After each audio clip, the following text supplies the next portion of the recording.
Hai, share godhaati viidiyoo kana yaada isaa shirii biraan naagaa. Yaada isaa shirii jechuun nama waaqayyo dibee saba kanaaf kaase. Faarfannaa isaatiin namoonni meeqa eebbifamanii abjuun isaanii hiikamee dhukkubarraa fayyanii arra waaqayyoon kan galateeffachaa jiran namoota baay'ee jira. Haa ta'u garuu yaada isaa shirii maqaa isaa balleessuuf jedhanii wanta inni hin barreessine barreessiteetta jedhanii namoota biratti akka inni jibbamuuf tajaajila isaa akka inni dhaabe baag godhee duubatti gara biyya lafaa keessa galuuf gocha namoonni hin goone tokko illee jiru. Kanaaf please yaada isaa shiriidhaan jabaadhu nu jedha. Ta'ee ture garuu internationally warra jedhamtanii post gochaa jirtan garuu bira geenya irraa wal baxabbaxuun keenya kana booda hin hafu bakka bira geenya. Faisaaku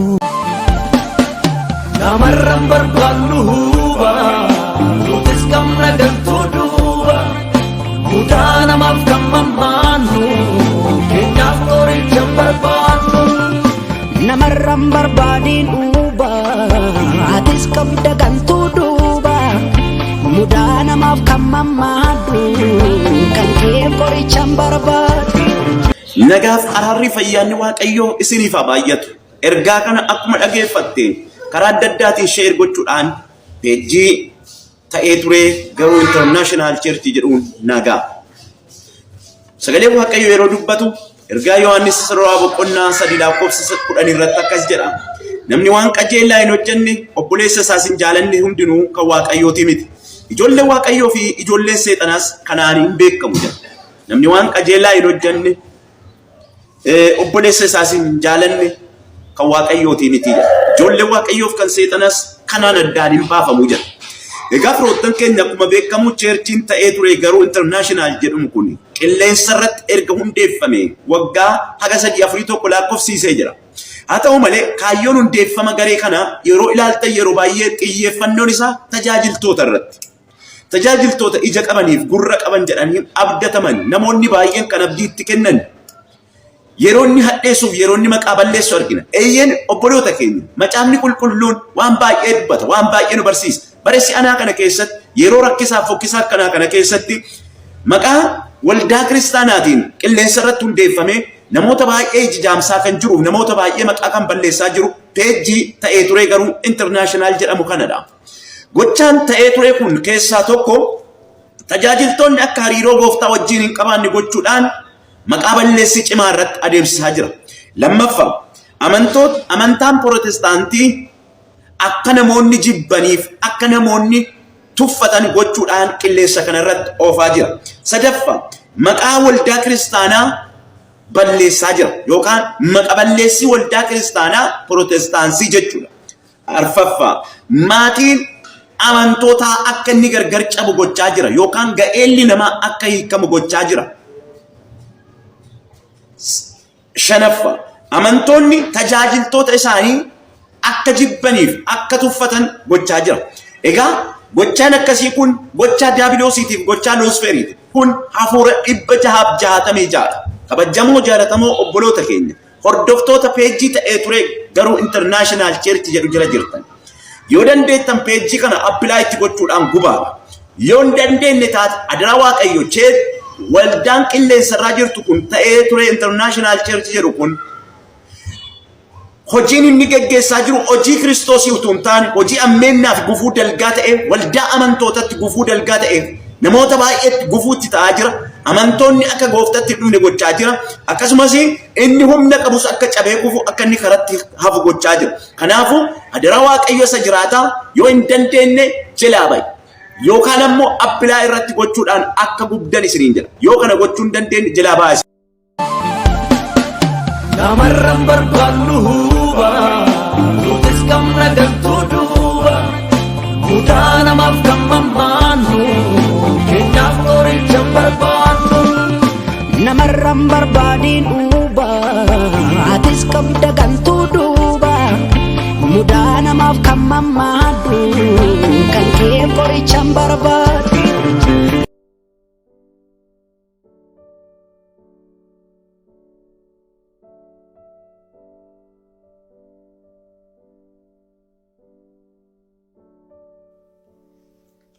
ፉከራው ሽለላው ሲሰማ የጠላቴ ወሬ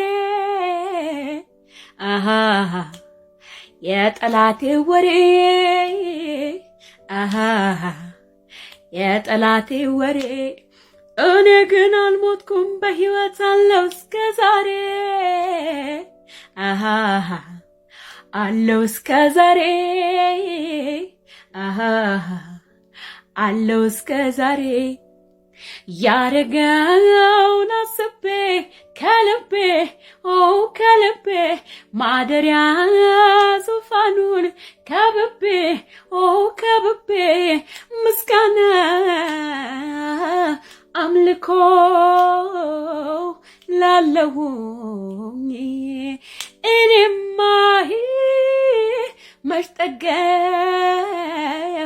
ረካሁኝ ምስጋና አምልኮ ላለሁኝ እኔማ ብዙ ነው የሆንከው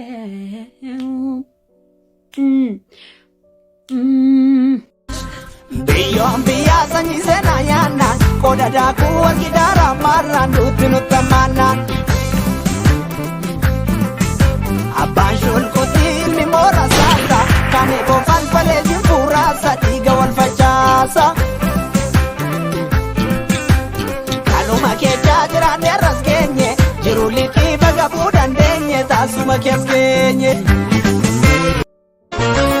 Garuma kerkera apanaaf ta'uke naatik seena fideera ooleni gargaarsa kee otoo bineensi baay'ee naannoo koodraa dutu hundumaa na baraartee gooftaa si agalatu yesuus si agalatu garuma kerkera apanaaf ta'uke naatik seena fideera ooleni gargaarsa kee otoo bineensi baay'ee naannoo koodraa dutu hundumaa na baraartee gooftaa si agalatu yesuus si agalatu Ilaalee akkasiin jedha baankee ergeessaa galeessa akka bakakka salphachuu kee warreegan salphisee si raabachisa eebba walakka dhala koo si fallaadhe lubbuu koo si bilchina chakoote baatute rifeensa kee lakkoofsa nu beeka ansituu dagartuu kooti buute ija koo si faatiin buqqifadhu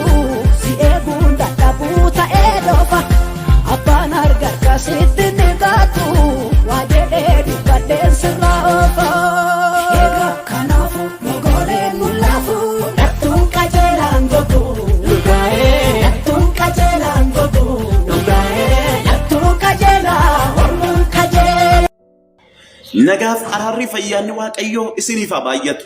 Ergaa kana akkuma dhageeffatteen karaa adda addaatiin sheer gochuudhaan peejii ta'ee ture garuu international church jedhuun nagaa. Sagalee Waaqayyoo yeroo dubbatu ergaa Yohaannis Sirraa boqonnaa 3:10 irratti akkas jedha. Namni waan qajeelaa hin hojjenne obboleessa isaas hin jaalanne hundinuu kan Waaqayyooti miti. Ijoolleen Waaqayyoo fi ijoolleen seexanaas kanaan hin beekamu jedha. Namni waan qajeelaa hin hojjenne obboleessa isaas hin jaalanne kan Waaqayyooti miti jedha. Ijoolleen Waaqayyoof kan seexanaas kanaan addaan hin baafamu jedha. Egaa firoottan keenya akkuma beekamu cheerchiin ta'ee ture garuu international jedhamu kun qilleensa irratti erga hundeeffame waggaa haga 3-4 lakkoofsiisee jira. Haa ta'u malee kaayyoon hundeeffama garee kana yeroo ilaaltan yeroo baay'ee xiyyeeffannoon isaa tajaajiltoota irratti. Tajaajiltoota ija qabaniif gurra qaban jedhanii abdataman namoonni baay'een kan abdiitti kennan. Yeroo inni hadheessuuf yeroo inni maqaa balleessu argina. Eeyyeen obboloota keenya macaafni qulqulluun waan baay'ee dubbata waan baay'ee nu barsiisa. Barreessi anaa kana keessatti yeroo rakkisaa fokkisaa akkanaa kana keessatti maqaa waldaa kiristaanaatiin qilleensa irratti hundeeffamee namoota baay'ee ijaamsaa kan jiruuf namoota baay'ee maqaa kan balleessaa jiru peejii ta'ee ture garuu international jedhamu kanadha. Gochaan ta'ee ture kun keessaa tokko tajaajiltoonni akka hariiroo gooftaa wajjin hin qabaanne gochuudhaan maqaa balleessi cimaa irratti adeemsisaa jira. Lammaffaa amantaan Protestaantii akka namoonni jibbaniif akka namoonni tuffatan gochuudhaan qilleensa kana irratti oofaa jira. Sadaffaa maqaa waldaa kiristaanaa balleessaa jira yookaan maqaa balleessii waldaa kiristaanaa Protestaansii jechuudha. Arfaffaa maatiin amantootaa akka inni gargar cabu gochaa jira yookaan ga'eelli namaa akka hiikamu gochaa jira. Shanaffa amantoonni tajaajiltoota isaanii akka jibbaniif akka tuffatan gochaa jira. Egaa gochaan akkasii kun gochaa diiyaabiloosiitiif gochaa loosfeeriiti. Kun hafuura 666 kabajamoo jaallatamoo obboloota keenya hordoftoota peejii ta'ee ture garuu international church jedhu jala jirtan. Yoo dandeettan peejii kana appilaayitti gochuudhaan gubaaba. Yoo hin dandeenye taate adaraa Waaqayyo waldaan qilleensarraa jirtu kun ta'ee ture international church jedhu kun hojiin inni geggeessaa jiru hojii Kiristoosii utuu hin taane hojii ammeennaaf gufuu dalgaa ta'e waldaa amantootatti gufuu dalgaa ta'e namoota baay'eetti gufuutti ta'aa jira. Amantoonni akka gooftatti dhumne gochaa jira. Akkasumas inni humna qabus akka cabee gufu akka inni karatti hafu gochaa jira. Kanaafuu adaraa Waaqayyo isa jiraataa yoo hin dandeenye jalaa ba'i. Yookaan ammoo appilaa irratti gochuudhaan akka gubdan isiniin jedha. Yoo kana gochuu hin dandeenye jalaa ba'a.